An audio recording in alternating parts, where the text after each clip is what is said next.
금요기도에 오신 여러분들 주의 이름으로 축복하고 환영합니다. 오늘 이 신명기 14장 3절에서 20절 말씀을 가지고 하나님 백성으로서의 정체성이라는 제목으로 우리가 함께 말씀을 살펴보고자 합니다.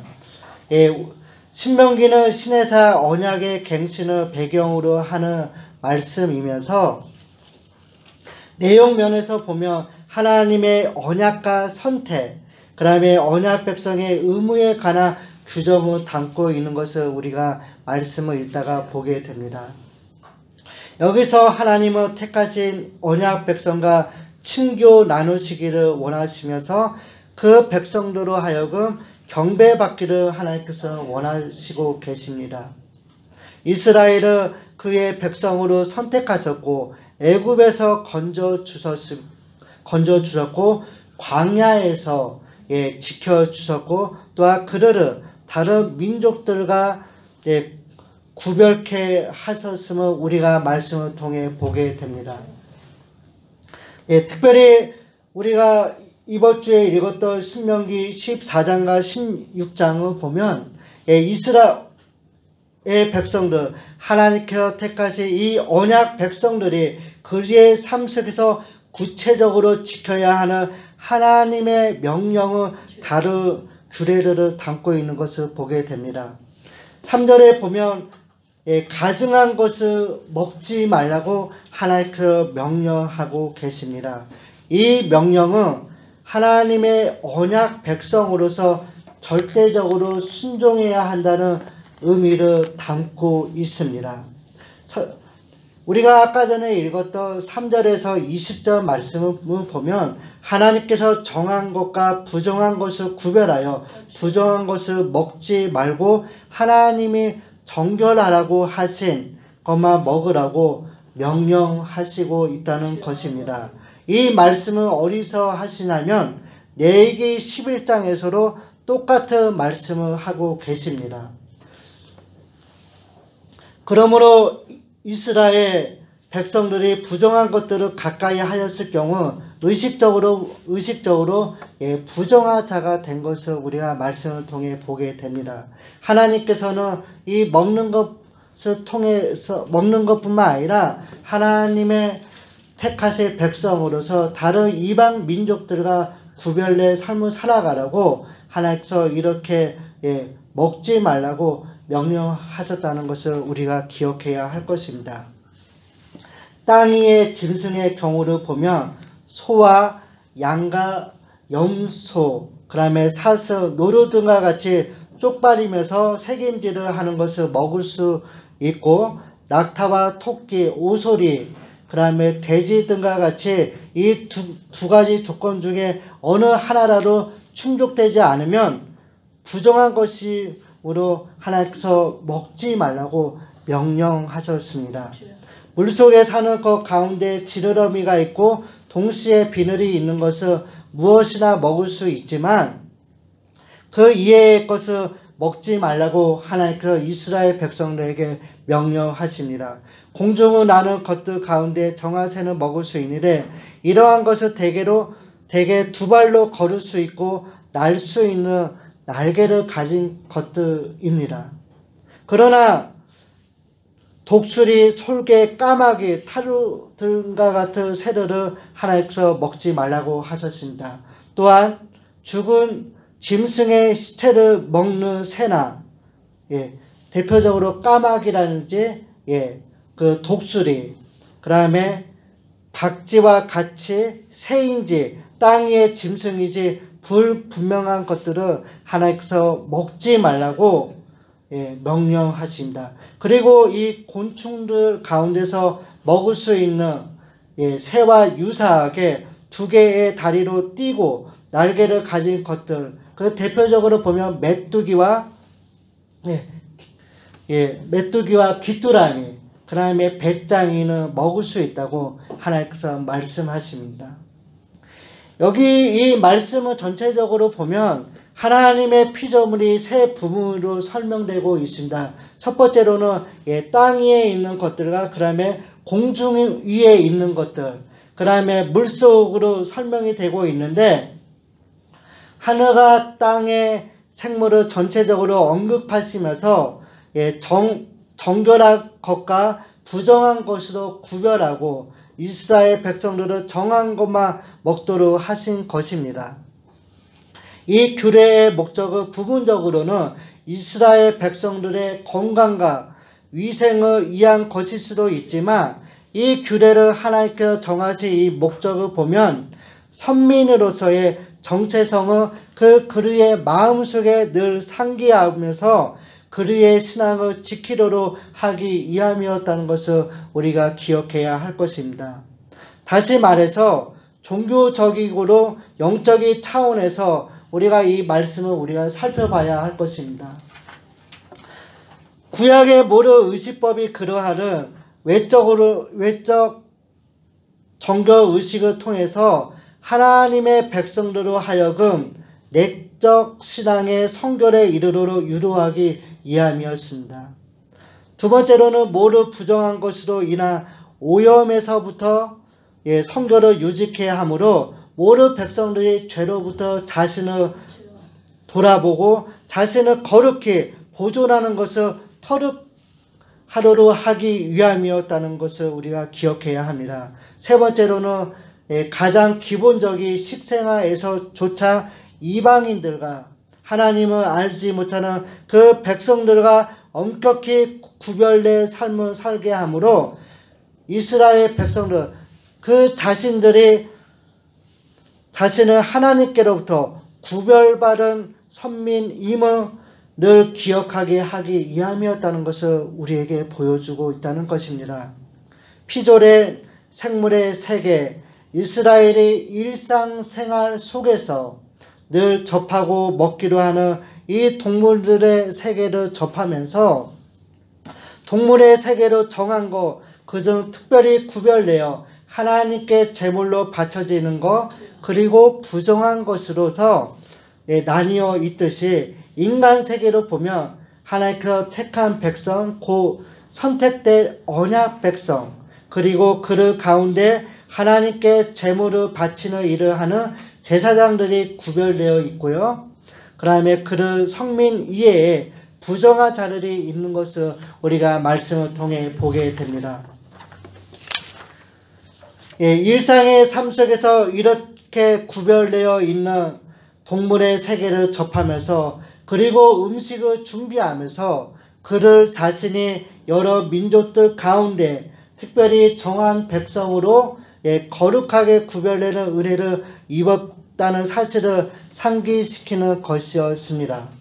이로써 그의 일상생활 삶 속에서 하나님이 택하신 백성, 선민과 또한 거룩한 백성으로서의 정체성을 상기하고 하나님의 은혜와 축복에 감사하면서 하나님의 권능 앞에 하나님을 올바르게 경외하고 늘 말씀에 순종하는 삶을 살도록 하기 위해서 하나님께서 이스라엘 백성들에게 이렇게 명령하셨다는 것입니다.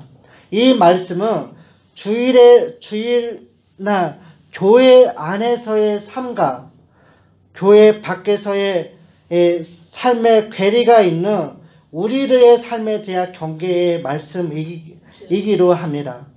우리의 삶이 어떠합니까? 교회 안에서의 우리의 삶과 교회 밖에서의 우리의 삶을 우리가 한번 돌아보아야 할 것입니다. 일상의 삶 속에서 하나님의 은혜와 사랑과 권능을 우리가 기억해야 하고 우리가 하나님께 부름받은 사람으로서 택하신 백성으로서 정체성을 우리가 늘 마음속에 새기고 그 하나님의 은혜에 감사하면서 우리가 충성하는 삶을 살아야 한다는 것을 우리가 기억해야 할 것입니다. 우리가 여기서 기억해야 할 것은 우리가 신앙생활하는 데 가운데서 가장 중요한 것은 정체성의 문제라는 것을 우리가 기억해야 합니다. 나는 누구인가? 나를 지으신 그 하나님은 누구이고 하나님이 왜 나를 부르셨고 부르셨는가를 우리가 늘 끊임없이 고민해야 할 것입니다. 나에게 어떠한 사명을 주셨는가? 이 본문에서 하나님은 이스라엘을 하나님의 자녀, 거룩한 백성, 소유라고 말씀하셨습니다. 이스라엘은 하나님의 은혜의 역사로 거룩한 언약 백성이 되었습니다. 하나님께서는 이스라엘 백성들에게 민수기 출애굽기 19장 6절에 어떻게 말씀하고 있습니까? 내가 거룩하니 너희로 거룩하라고 백성들에게 말씀하고 있습니다. 하나님의 성민은 하나님이 거룩하신 것 같이 우리로 거룩한 삶을 살아야 합니다. 이것을 예수 그리스도에 대한 믿음으로 새로운 이스라엘 된 영적 이스라엘 된 우리 모두의 의무이고 특권임을 하나님이 우리에게 주신 특권임을 우리가 잊어서는 안 될 것입니다. 우리가 분명하게 하나님의 선민으로서 분명하게 우리의 정체성을 우리가 올바르게 깨달아야 할 것입니다. 하나님은 우리가 일상생활에서 늘 깨어있는 신앙을 갖기 원하십니다. 우리가 신앙생활 할 때 우리가 조심해야 할 것은 마귀에게 틈을 줘서는 안 될 것입니다. 마귀는 우는 사자같이 두루다니면서 삼킬자를 찾고 있다고 성경은 우리에게 말씀하고 있습니다.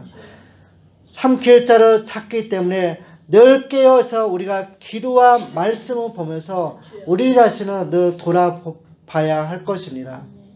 이때 우리는 정체성을 우리가 확인할 수가 있습니다.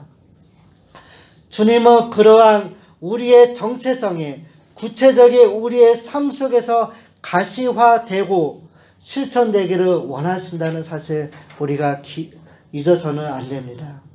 우리 신앙의 가장 큰 문제 가운데 하나를 꼽으라면 교회에서의 우리의 삶과 일상생활에서의 우리의 삶이 다른 것이래 다르다는 것입니다. 우리가 정말 이것을 되새겨 볼 필요가 있습니다.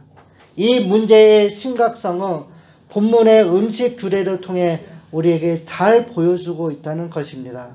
일상의 삶에서 우리가 하나님의 거룩한 성민됨을 상기하면서 우리를 택하신 그 하나님께 감사하고 그분의 권능을 믿고 우리가 충성해야 합니다. 이를 위해서 우리가 늘 깨어 기도하는 삶이 필요합니다. 출애굽한 이스라엘이 하나님이 그들에게 약속하신 가나안 땅에는 여러 민족들이 살고 있습니다. 가나안 민족들이 어떠한 민족입니까? 그들은 하나님이 아닌 우상을 숭배하는 민족들입니다. 그런 가나안 7 족속들과 하나님의 성민 이스라엘이 어울려 산다면 어떻게 되겠습니까?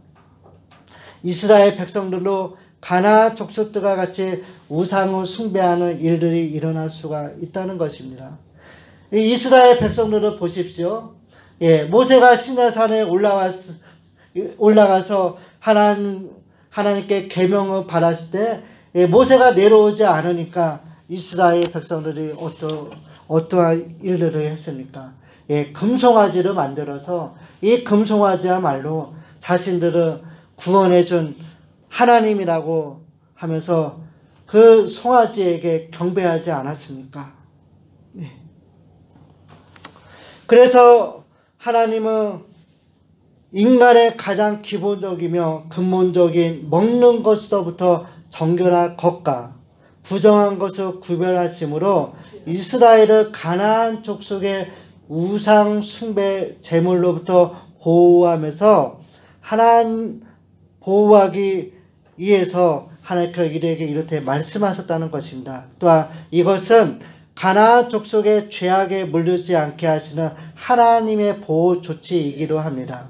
삶의 가장 기본인 먹는 것에서부터 가나안 족속과 구별해 놓으심으로 그들과 구별된 삶을 살도록 하나님께서 요구하셨다는 것입니다. 내가 거룩하니 너희로 거룩하라고 하나님은 우리에게 누누이 말씀하고 있습니다. 하나님께서는 우리의 영적인 건강과 육적인 건강과 온전함을 원하시고 계십니다. 그러면서 우리에게 무엇을 요구하고 계십니까? 우리가 하나님의 거룩한 백성으로서 성결한 삶을 살아가기를 우리에게 원하시고 계신다는 사실을 우리가 잊어서는 안 될 것입니다. 그리고 이방의 간섭을 따지지 말라고 명령하고 계십니다.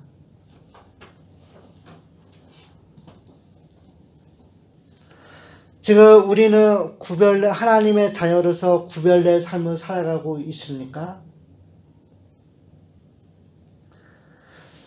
내가 거룩하니 너희를 거룩하라고 하나님께서 말씀하고 계시는데, 우리는 어떠한 삶을, 어떠한 마음을 먹고 우리가 교회 안에서 또한 세상에서 어떻게 살아가고 있습니까? 하나님은 우리에게 내가 거룩하니 우리에게로 거룩한 삶을 살라고 말씀하고 계십니다. 우리는 거룩하게 구별된 사람입니다.